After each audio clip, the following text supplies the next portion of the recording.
Mrs. Hurley?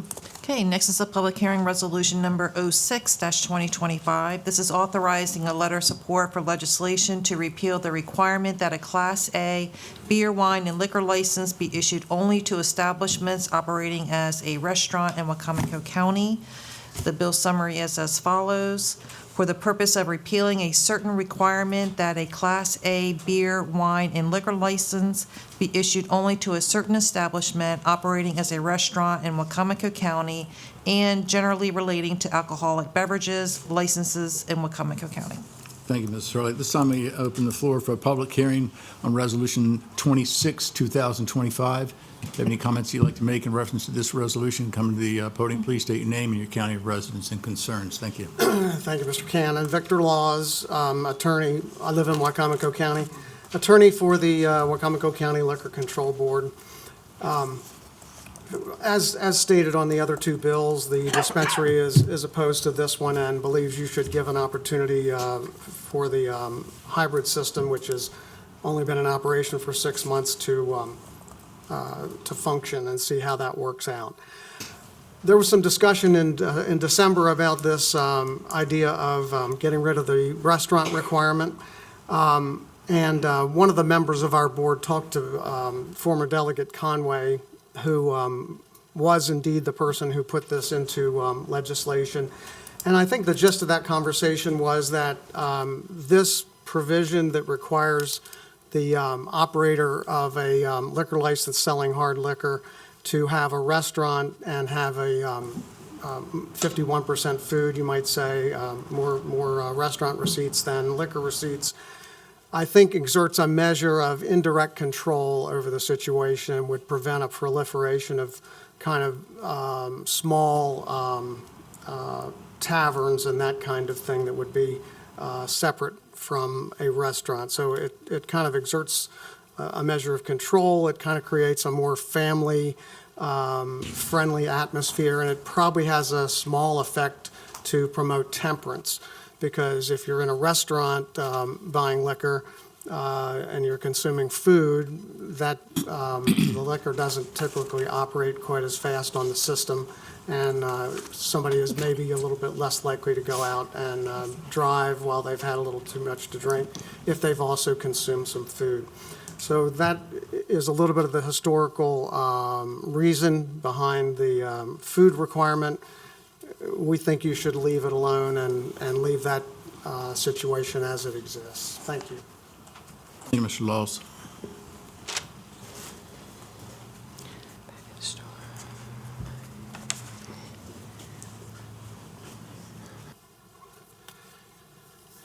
Hello, my name's Philip White, or Joe White from, both of those are my name, by the way. I'm Philip Joseph.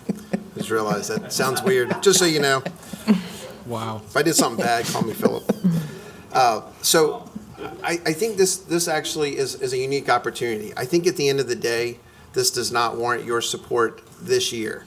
But we heard before about task force not having minutes. Mr. Laws just spoke about giving the dispensary more room to see how they perform more than just 6 months.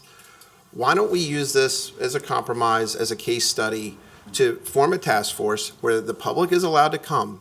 Why don't we have them here? We have infrastructure here for PAC 14 to video it. We have opportunity for people to come here and be comfortable, be safe. We're not meeting wherever someone else decides. In fact, why don't you have the Greater Salisbury Committee, or at least ask them, Greater Salisbury Committee or the Chamber of Commerce, who have taken task force before, but to change the way they're doing it, or you all lead it. We need leadership that gets more public input. This is really quick. I want to remind everyone of one other thing that former Delegate Carl Anderton said last July 1st. He said it at County Executive Ms. Giordano's press conference. We've opened the door, we might as well walk through. Well, let's walk through as a community. If you're going to look at this is something that needs a lot more scrutiny. It needs public input, not just who is picked. Ms. Monica Brooks spoke last year that she was part of the task force, and yet she wasn't part of the group that spoke to you all in the work session when they were here exactly this time last year. So let's use this as an opportunity to lead. Thank you, Mr. White.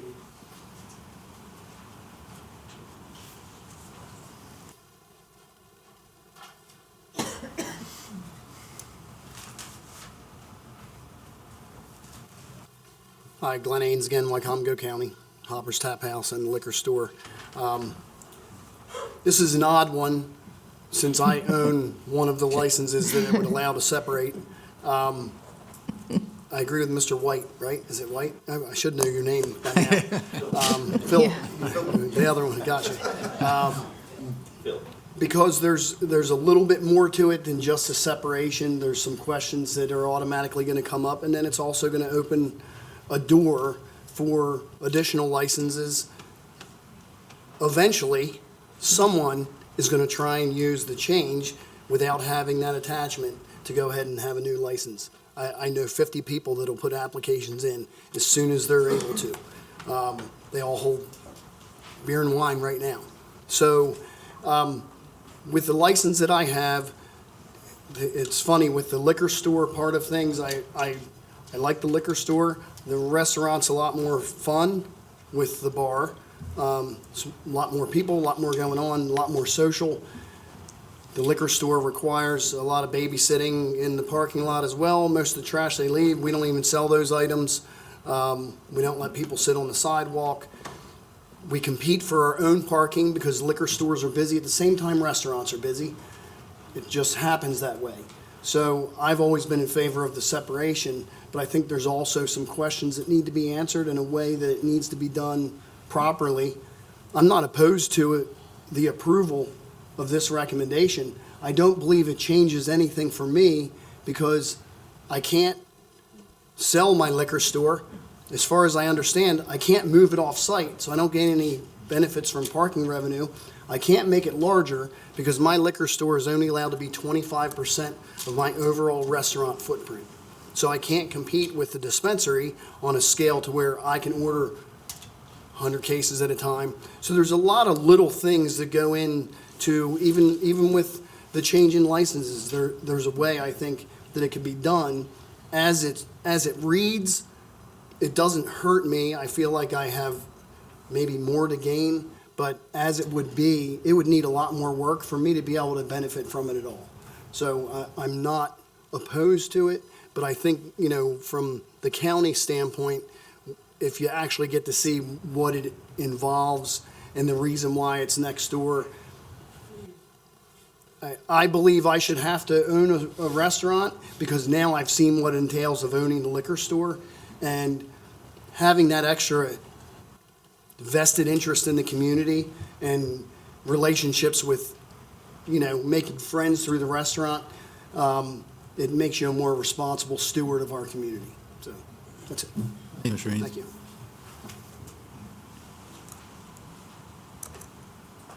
The public comments. Seeing none. Entertain a motion from council to approve resolution 06-2025. Second? Second. Discussion. The dispensaries, they're not required to have restaurants? They are not.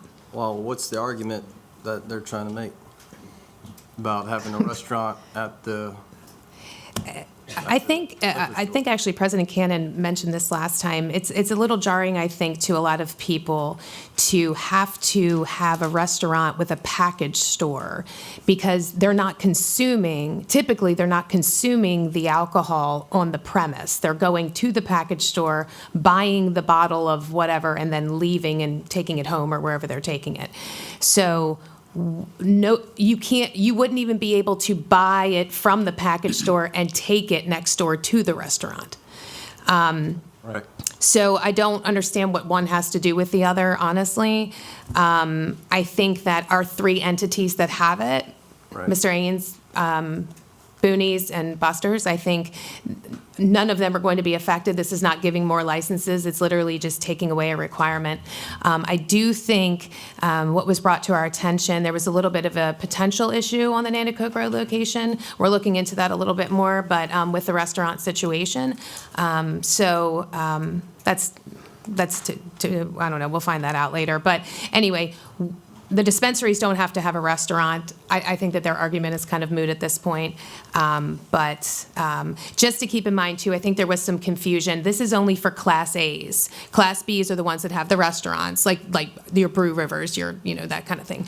We're not talking about them. We're literally talking about the package stores that sell it. So we don't feel that they should have to have that. If they want to have it, that's fine, but they shouldn't have to have it. I'll state that, whether you're for or against liquor or however it might be, I just think that this is just an archaic provision. I think it's old. I think it's reminiscent of like a leftover of the Prohibition era. You have to have a restaurant if you're going to, it is true. People go in, they want to buy a bottle of liquor or whatever, and then they want to go home. That's how it is. They may drink it that night, or they may drink it a week from now. So I never did understand why there was a requirement that you had to have a restaurant. Because I think it's very archaic. It just doesn't make any common sense when you're just talking about supplying individuals with a bottle of liquor. You now have somebody that wants a liquor store, and you have to encumber them with a restaurant. Mr. Ains has done a great job, but I don't think that every person that might want to open up a liquor store or sell liquor as for a living is going to want to open up a restaurant. They're just two different dynamics altogether. So I don't think the two are ever supposed to be together. As I said, I think there's a lot of the liquor laws in the state of Maryland, we know they're confusing as heck, but they're also very, very old and very entrenched from years ago. And there's just one measure, at least in Wicomico County, to try to clear things up a little bit, make it a little bit more sense out of it all. This wasn't archaic because it was only passed a few years ago when Delegate Norm Conway was in. And it was just because there was some people with a restaurant that wanted a liquor store.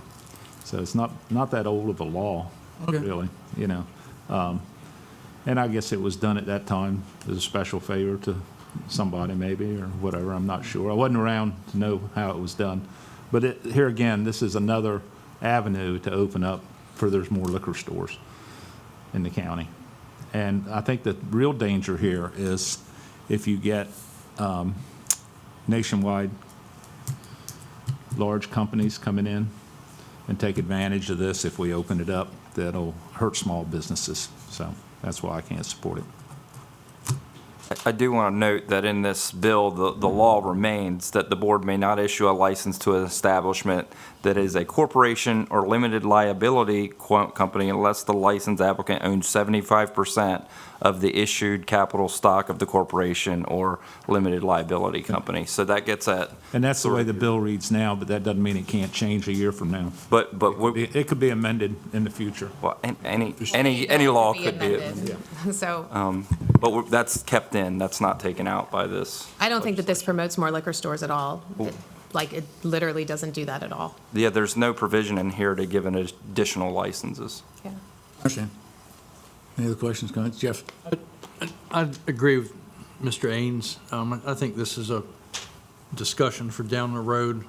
We're 6 months into the new legislation of opening up the buying ability of the bar and restaurant owners, and I think we should get a year under our belt to see what the impact is to the dispensary system and how the public feels. I will say this, in 2 years and 1 month of being in this position, I've not had one person contact me saying, I can't get my liquor, I need a liquor store closer to my house. So, it's a true statement. And for the record, for the 1099 for the fire department from the State Senator Van Hollen's office, we do have that in an email in writing, so. But apparently it wasn't good enough. Because it's not from the IRS. Right. It's from a legislative And it was aid, from- a junior legislative aid of a U.S. senator. Of Senator Cardin, Yeah. not Van Hollen. Excuse me. Right. Pardon me. So, Sorry. yeah, All we needed good. it from the IRS. If we had gotten it from the IRS and they weren't willing to put that in writing for you. Yeah. Not without a $38,000 check. Any other questions, comments? All those in favor of Resolution 06, 2025, say aye. Aye. Chair votes aye. Opposed? Opposed. Resolution 06, 2025 does not pass by a 4-2 vote. Mr. Cannon, Yes, sir, Mr. we've got about 8 or 10 more things here before we go to council comment or public comments. Yes. And I know it's up to you. You run the meeting. We've got, I don't know how many people are in here that's wanting to make public comments. It might be 10 o'clock before we get there. Would we want to shuffle the meeting around a little bit here to allow anybody that wants to make public comments to do it now, or it's up to you? It's Yeah, just no, a thought. I appreciate that. Let's get this last one out of the way, Joe, and then we'll go to public comments. I agree 100%. Okay, Thank you. all right. Okay, next is the veto of Legislative Bill 2024-12 and charter provision for council's reconsideration, Section 411D. Legislative Bill 2024-12 is an act to add Chapter 99 of the Wicomico County Code titled Vehicles County to establish procedures for the use and operation of county-owned or leased vehicles. Council held work sessions on the proposed bill starting back on November the 21st, 2023. The council attorney worked with Mr. Andrew Illuminati, who was representing the county executive and the county departments to finalize the bill language. The bill was then introduced on November the 19th, 2024. Council then held a public hearing and adopted the bill on December the 17th. The legislation was then presented to the county executive on December the 18th, for which she has 21 days to return the bill to the county council with her approval or veto. The bill was returned to the council office on December the 24th with the executive's veto that is in the brief book. Per Charter Section 411D, upon veto, the county executive shall provide in writing a statement of the reasons for the veto. The veto message shall be entered into the Journal of the County Council, and not later than at its next legislative session day, the county council may reconsider the bill. If upon reconsideration, at least 5 members of the county council vote in the affirmative, the bill shall be law. Mr. President, with your permission, I'll enter the veto message into the minutes, and a copy of the bill is adopted. The copy of the bill as adopted on December the 17th, 2024 is in the briefing material for your consideration. Thank you, Ms. Hurley.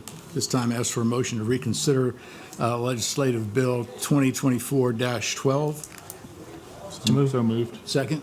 Second. Discussion. Well, I'll give a real short, brief history here about our last meeting. We worked on this for over a year. I've been getting complaints. I won't go into 18 years of complaints about some of the issues with the way our county vehicles are being used.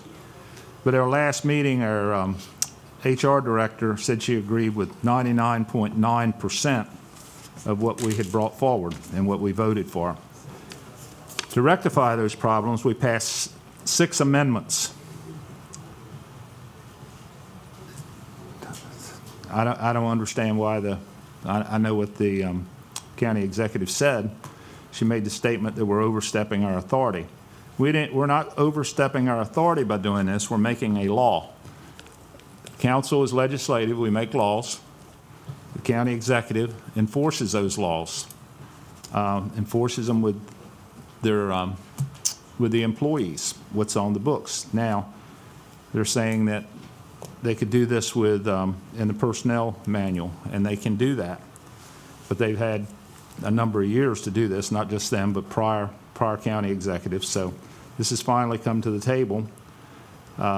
If there's issues with this that aren't correct, we have the opportunity in the future to go back and amend this bill, as we have with any bill we pass. Some of the problems we've had, I won't say problems, some of the phone calls I've gotten over the years has been about employees visiting bars and restaurants drinking, some of them in Delaware shopping, taking their kids to school. Basically, good common sense things that should not be happening with county cars. So anyway, that's why it came to the table. It's just not a one-time thing, just not one thing that kicked it off. We passed it, and she has vetoed it, and it's up to us to override the veto. Councilman Hollow, any other comments, questions? I would just like to say I don't disagree with the legislation. I stated last time that I would have liked to have seen it in a work session to go over it with our executive branch and our HR department to make sure we're not encumbering government anymore. I'm going to vote no, just because I think we need more work. Any comments? All those in favor of legislative bill 2024-14 as originally adopted, say, we're going to go by roll call. You'll say aye in favor and nay as opposed. I will start with Councilwoman Shields. Aye. Hastings. Chair votes aye. Legislative bill 2024-14 passes as originally adopted. Next for your consideration is resolution number Ms. 07. Harley, I'm sorry.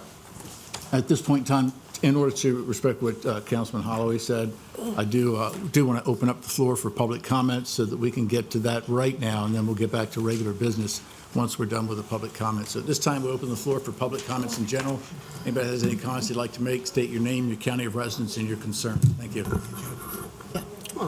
Mr. President, technically, it should be a motion to amend the agenda so you can move the public comments section up. Right, and that has to be done at the beginning of the meeting, I understand. That has to be done at the beginning of the meeting, prior to that. Technically, we don't operate under rules. We can also do public comments later if we want to. I'll accept a motion from the floor. Joe, if you want to make it a motion, go I'll ahead. make a motion. There's a motion to adopt the agenda. Second. All those in favor? Aye. Opposed? Okay. There's a lot of Ms. these Brooks. people that might want to go home before. Joe, I understand 100%, but Mrs. Hurley is correct. Okay. Good evening. This will be my last comment. This is a full agenda. But I have some folks standing with me tonight.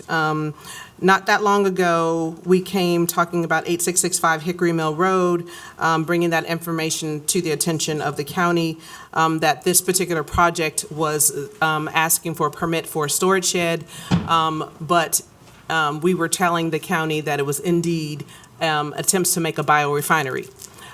We did tons and tons of public information requests, contacted MDE, MDA. MDA has stonewalled us continually, but we did find out for sure that this was, and now we just want to say thank you to Planning and Zoning, because Planning and Zoning has shut down this project.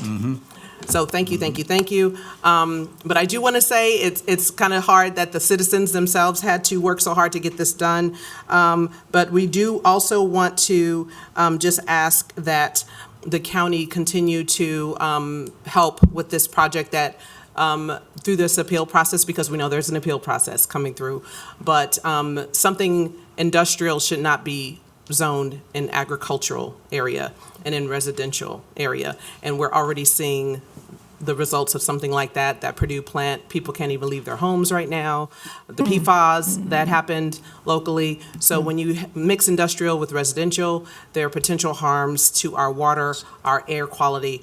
And this particular individual should never be allowed to get another permit in Wicomico for having lied to our planning and zoning, to permitting, and it's ridiculous. And so they live in Ellicott City, let them stay over there. Thank you. Thank you, Ms. Brooks. Thank you all for coming out. Thank you all for coming. Sorry to hold you up so long. Take care. Good evening. My name's Bob Souza. I'm a resident of Nottingham Woods.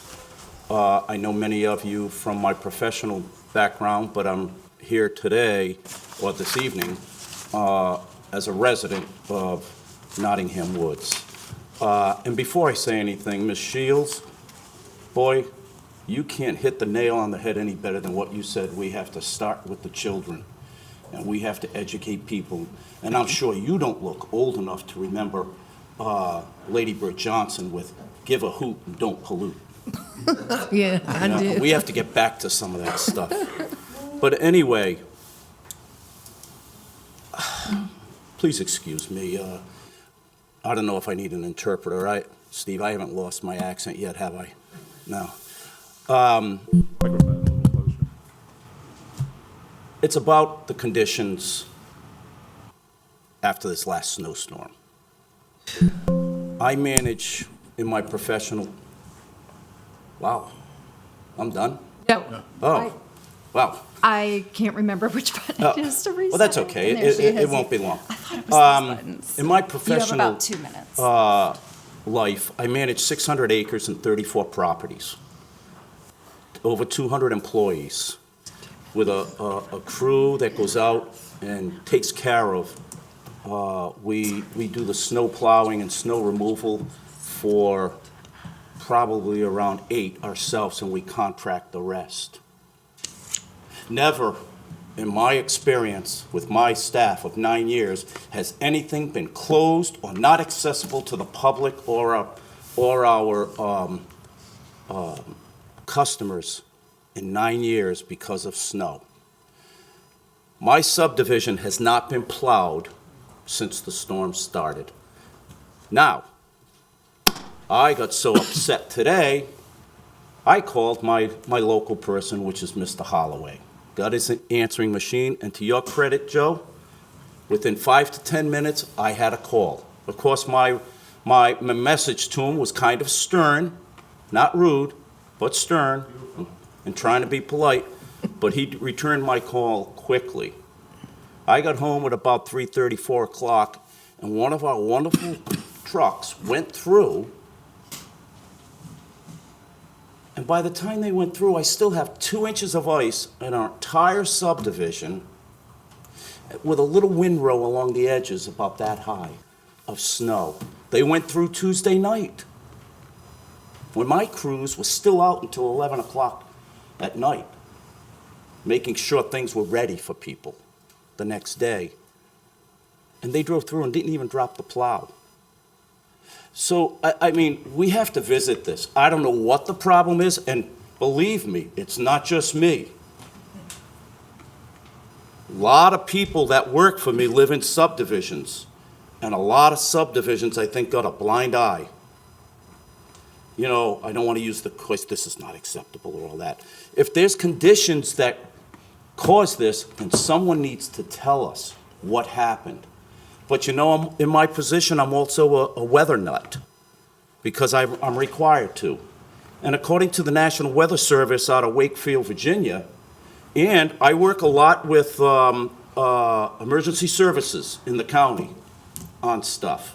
And they do a great job of sending out notifications all the time.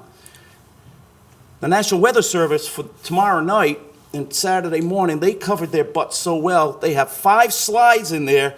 They give you 5 different scenarios of how it's going to get between 1 to 6 inches of snow. So where do we go? We plan. I don't know who missed the boat on this, but, excuse me, I didn't recognize you at first, President Cannon. I apologize for that, and the council members. Okay. But I don't know. We have to look into this, and we have to do a lot better job. This is the worst I have seen it, and it's hard to believe. I haven't lost my accent in 29 years being a resident of Nottingham Woods. But, you know, we really have to look into that. By the way, nice tie. John and I always say that to each other. But anyway, you know, if we can just look into that, we really have to do, the people in my neighborhood, you know, we've got the PFAS, which I deal with work all the time. Thank God all the people along the creek on the south side of Nottingham Woods, everyone I've heard so far come back negative. So, good deal. But we got people that don't want to go out and walk. I haven't received mail since last Saturday. I have packages over at UPS and also FedEx. They will not come into the neighborhood. You know, if you're, I use mail order service for my medications. Thank God I have more than enough and I'm not life-threatening. I won't die. But how about these older people that can't get out and they rely on that stuff? We just have to, please look into it. We have to do a better job. And I know Joe will get back to me. I appreciate, Joe, I thank you for interrupting the thing, but, you know, my day starts at 5:30 in the morning. I'm tired. I need to go to bed. So, thank you all. Thank you.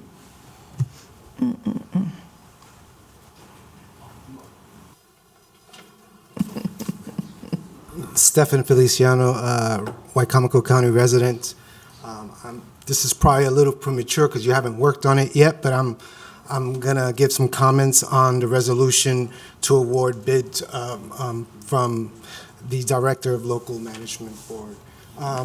On behalf of Habitat for Humanities of Wicomico County, I extend our sincerest gratitude to the County Executive Giordano, the members of the County Council, and the Director King of the Local Management Board for the generous award of $100,000 to support our critical home repair program.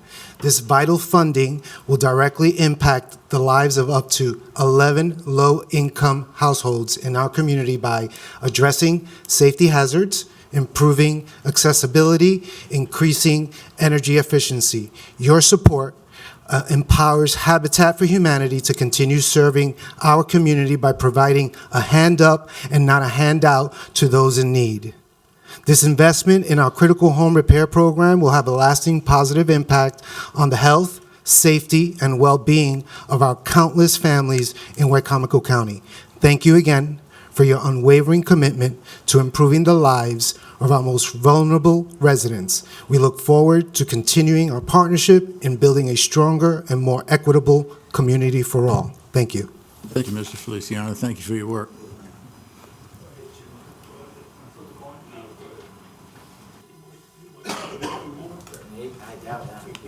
Hello again, folks. Sorry.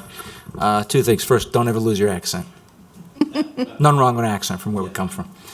Second of all, seeing that we're thanking people, thank the State Assembly for passing the law that made that distribution to Habitat for Humanity possible, too, because that's only the result of a state law.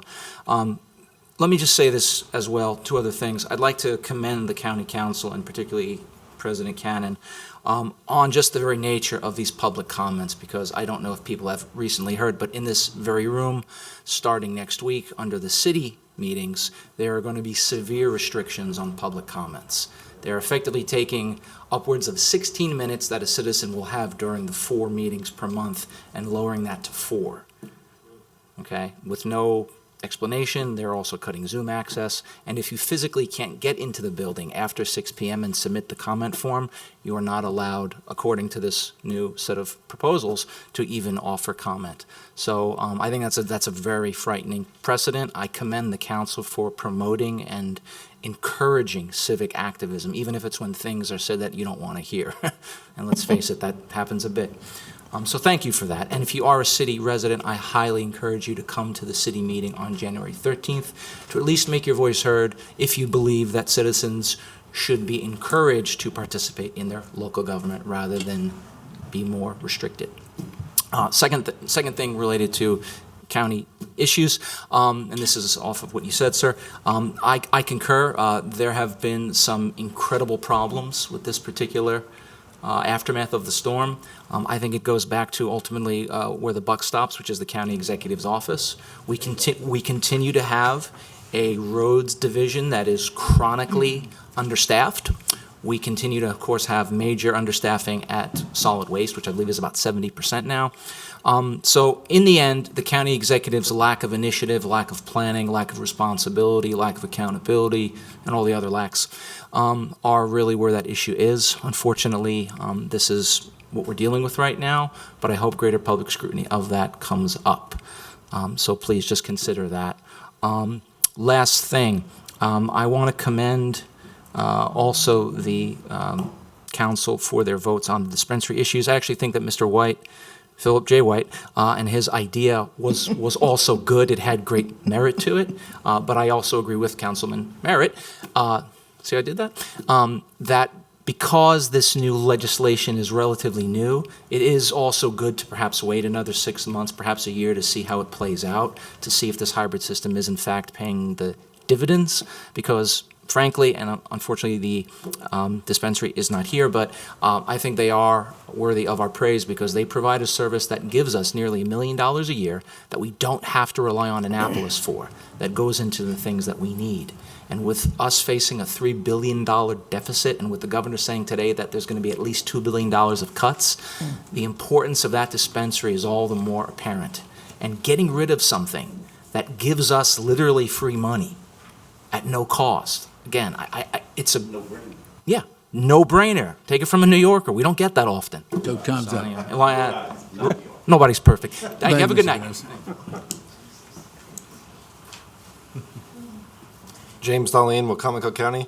I know it's kind of silly to say, but I'm kind of excited to see the outcome of the upcoming Resolution 07-2025 that was brought about by Mr. Holloway after the safari at the quarry debacle. And also the open work session with Steve Miller, Recreation and Parks. I wonder if you guys will talk about Connolly Mill Park. I hope you guys do. It's been on my mind for a while. That's all I got. Thank you. Thank you, Mr. Sterling.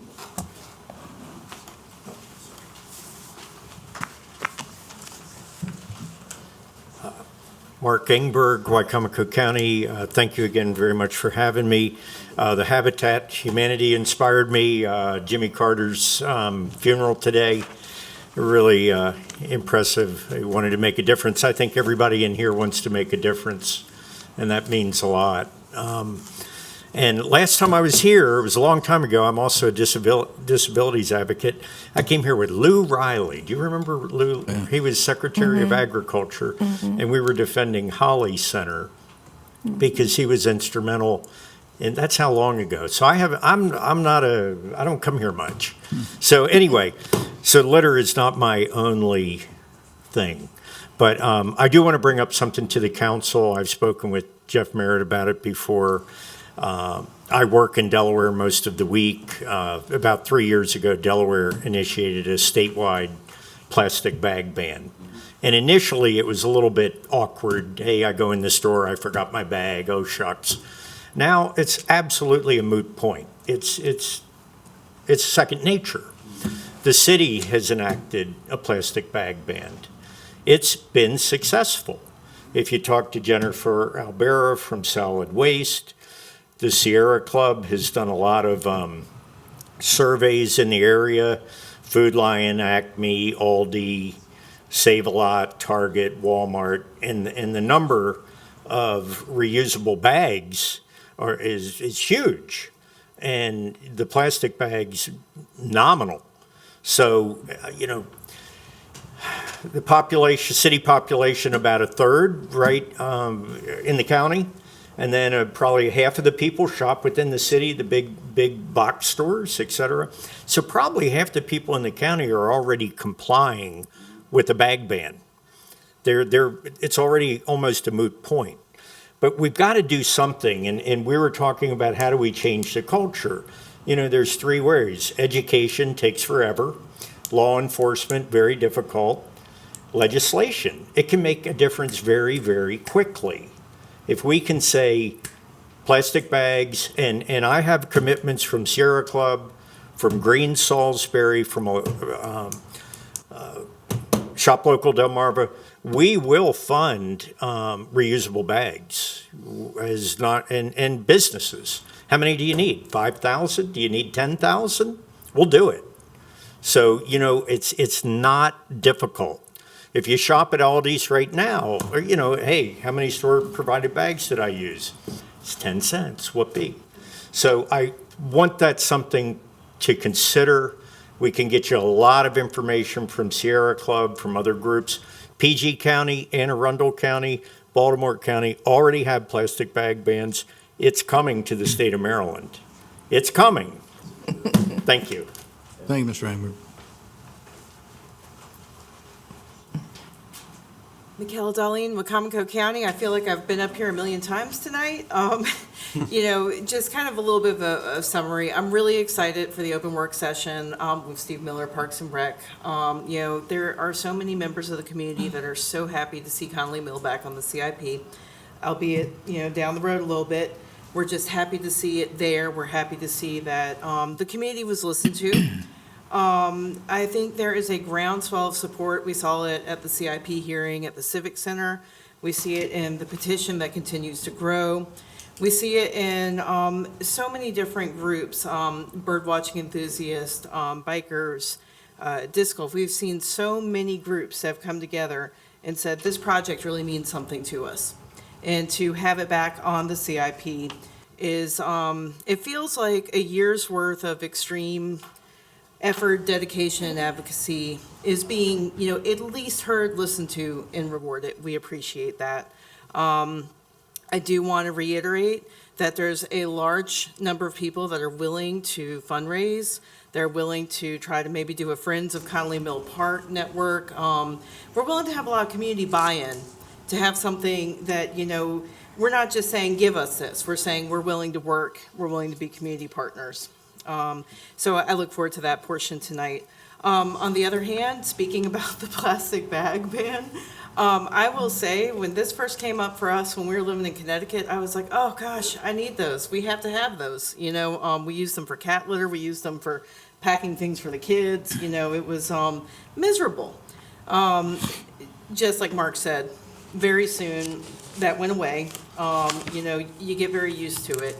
But being out, picking up trash with Wicomico Clean, there is just about nothing more horrific than trying to dig a deteriorated, shredded plastic bag out of the dirt. It just falls apart. And I've heard Josh Hastings speak about photo degrading. Never heard this word before.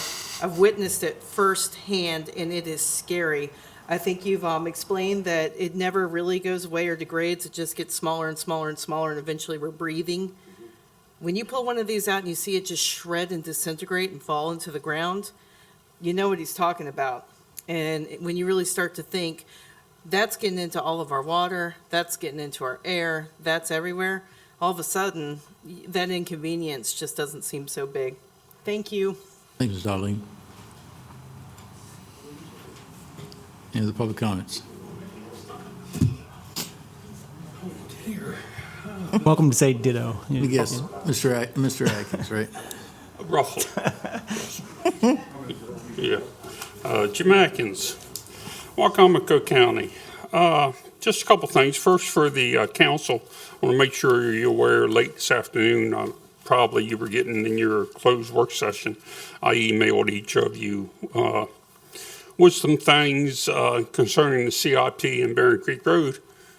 Some of the problems that they had in 2017 with soil samples, wildlife, and things that the state disapproved. Some of the historical sites that could not be disturbed. So when you get a chance, take a look at that, please, and see where that goes. Little concerned about the solid waste situation tonight. I don't know, I don't want to call it a sleight of hand, but when you take 2 vacant positions and create 1 supervisory position, but when you look at the short-term plan, 10-year plan, in 2 years, they're hiring those 2 people back with another name. So they're not eliminating people. You have in that plan 1 position listed on 3 different organizational charts, and each organizational chart, the person has a different title. They're Executive Director of Environmental Health. They're Acting Landfill Superintendent. And then finally, they're the Acting Superintendent of Solid Waste. So I know there's a lot to read in an organizational chart. There's a lot to read in JBAs, and I hope people know what JBAs are.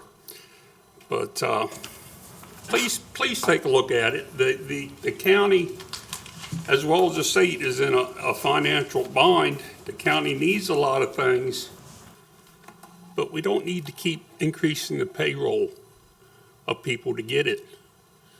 We're going to be looking at, and I was a county employee as well as several other people in 09 and 10, when the employees got no raises, had their birthday holiday taken away from them as ways to save money.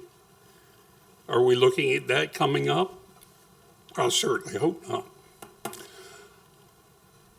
I also want to very quickly talk about the snowplow's lack of situation. I plowed my half of Barron Creek Road, which is very important to Wicomico County for some reason.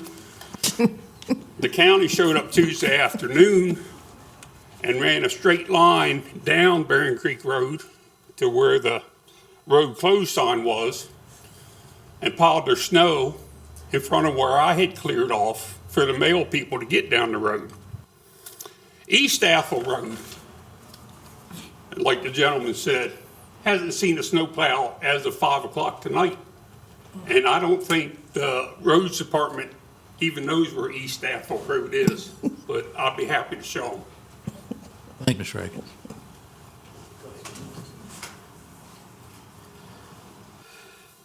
Hi, Joe White, resident of Wicomico County. Earlier during the discussion about the liquor dispensary bills, our current executive, Julie Giordano, and Administrator Bunky Loughlin were up there, and there were some comments made that I think are pertinent to my comments, and I actually agree with them very much. When it came to the audit for the liquor dispensary, Julie said that she was just looking for more information. You know, information's good. And Bunky backed that up with saying that an audit was not to tear people down. It was to get information, which he's right. I agree with him. Councilmember James Nguyen actually said, why question not getting an audit? And again, oftentimes I could see that.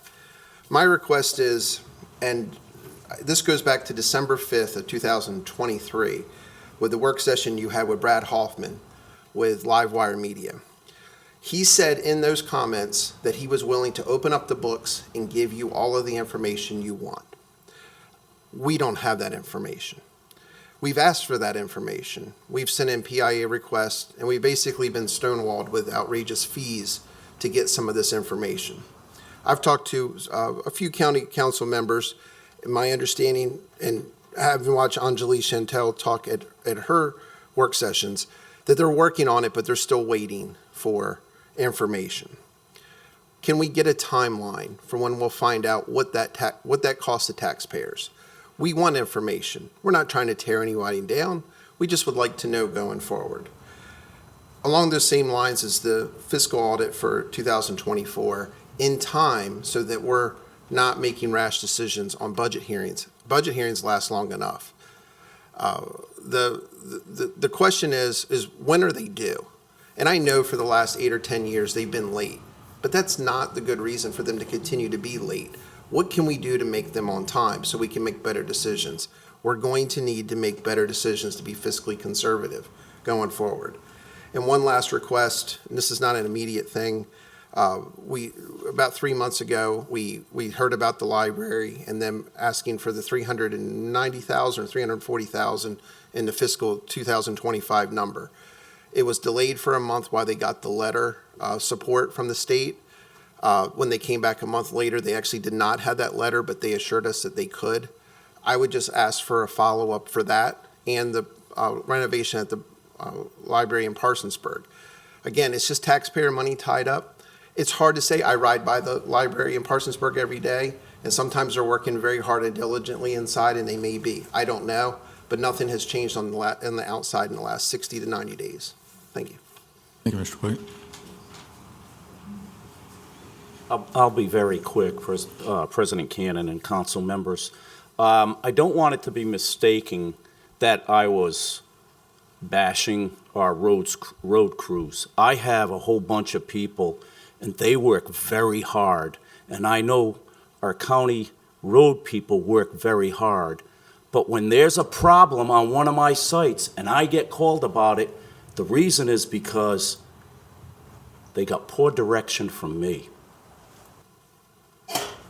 That's where the problem lies.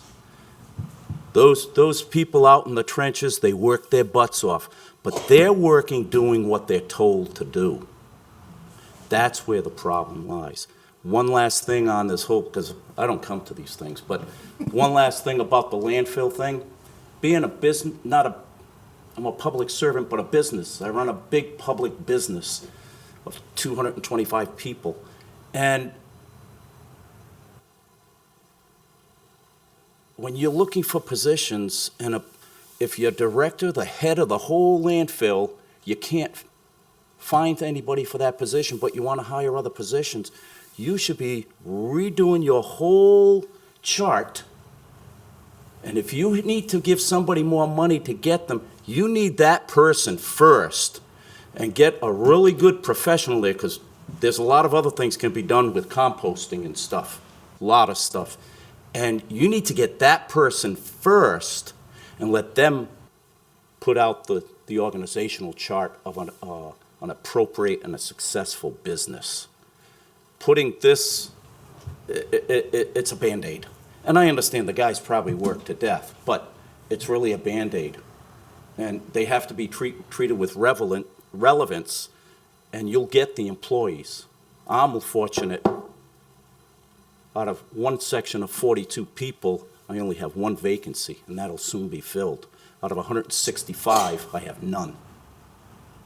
That's because you have to make your employees feel relevant. That's the most important. Money comes second. Thank you. Thank you, Mr. Sosa. I don't know how you all do this, but I'll tell you, it was an experience, and I really appreciate it. I really enjoyed. Thanks for being here. Thanks for being here.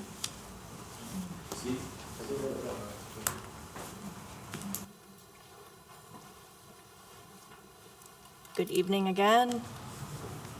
Goodbye. I enjoyed his comments. Holly Campbell, Wicomico County. I just wanted to mention a couple things Mikkel pointed out, maybe gotten forgotten, and thanks Steve Miller for being here. We're looking forward to hearing some conversation tonight. More about Connolly Mill Park, something I want to see happen, or we all would really like to see happen, we would like brought to your attention or brought to the forefront of your attention, and that is with getting Connolly Mill Park back on the CIP. We feel very strongly that it should be, do whatever's in your power to get it back on the Tri-County Council SEDS document, because when it was there, it was called Connolly Mill Park. We didn't name it. We never pulled that out of thin air. Somebody else came up with the concept to begin with, maybe Steve, I'm not sure who, but that name was given and it was on that document and it was removed, and we were all told it was removed because it came off the CIP and that it couldn't be on the SEDS anymore because it wasn't on the CIP. And that SEDS document, we understand, is used to get federal money. So, why not do everything in your power to take an asset that the county has and leverage it? I represent investors all the time. Investors build their wealth and their equity using leverage. They don't use their money, they use other people's money. So, when you're given something really special, like this land was a donation, it was a gift. Like, what an incredible opportunity to be given something. And we weren't given like my son's basketball jersey, you were given like a Michael Jordan jersey, like it has special characteristics that qualify it for something that other land doesn't, right? It meets the criteria with the creeks and with the history there that make it eligible for state money and maybe federal money. So why not treat it that way? You know what I mean? No disrespect. My son plays county basketball, which go Blazers this weekend. Saturday morning, hopefully they do great. But I think that you need to, acknowledge that it's an incredible opportunity that the county was given. And look at the money. I mean, the property was valued over $1 million when it was donated, and it has generated millions and millions and continues to generate millions of dollars of value for the county. What message is it to a donor, to future donors, if you don't honor what was said to have been, the purpose of that property to the actual donor? Even I know that Mr. Smethurst, when he represented the family that donated the land, was told these concepts about the passive recreation, and to have that change or potentially change, I think is very disrespectful to donors. And I mean, look at the value that we have on our books right now from somebody who is actually willing to hand over their property. So please do what you can to get it back on the SEDS document as well. Thank you. Thank you, Ms. Campbell. Any other public comments? No. Seeing none, that concludes public comments. Entertain a motion from council to approve Resolution 07, 2025. Second? Second. Any discussion? All those in favor say aye. Aye. Opposed? Motion is carried, resolution passes. Mrs. Hurley, sorry. All right, the next Taking item over. for business is resolution number 08-2025. This is to award funds to eligible Tier 4 and Tier 5 residents or areas from the Community Reinvestment and Repair Fund for Wicomico County Parks, Recreation, and Tourism, the amount of $96,380 for youth sports programs at the Billie Jean Jackson Park and Doverdale Park. And we have Stephanie King here, Director of the Local Management Board, if you have any questions. Entertain a motion to approve Resolution 08-2025. So moved. Second. Any discussion? All those in favor say aye. Aye. Opposed? Motion is carried. Resolution passes. Next is Resolution Number 09-2025. This is to award funds to eligible Tier 4 and Tier 5 residents or areas from the Community Reinvestment and Repair Fund for short legal access in the amount of $71,074 to provide legal services to residents. Okay, I lost track of where I was, Mrs. Hurley. It's 09-2025. Thank you very much. Entertain a motion from council to approve Resolution 09-2025. Second. Second. Discussion? All those in favor say aye. Aye. Opposed? Motion is carried. Resolution passes. Okay, next is Resolution Number 10-2025 to award funds to eligible Tier 4 and Tier 5 residents or areas from the Community Reinvestment and Repair Fund for Habitat for Humanity in the amount of $100,000 for critical home repairs. And motion from council to approve Resolution 10-2025. Second. Second. Discussion? I have a question. Are these, I don't know, is anybody here? Yes, Oh, she is. She's here. Stephanie King. Might be a quick question. might Just for not the be. record, if you could state your name and your position. Stephanie King, Director of Local Management Board. Thank you. So how many houses? How many houses are they? I do not remember. I think it, and the guy that was here for Habitat just left. If I remember correctly, it was 10. All right. But I can also email No, that's you. all right. Don't, Okay. you can furnish that to us later. Are these homes owned by the people or by the residents that live in them? Yes. For sure. They're not owned by landlords. No. What's wrong with that? Positive. Okay. Not 100%, but I can follow up for Well, you. would you follow up for that? I absolutely will. Yeah. By the way, it was 22 individuals, 11 households. Pardon me? 22 individuals, 11 households. Okay. You guys. Does it say? that there- Yeah, I had to go find it in there. Does it say who owns the houses?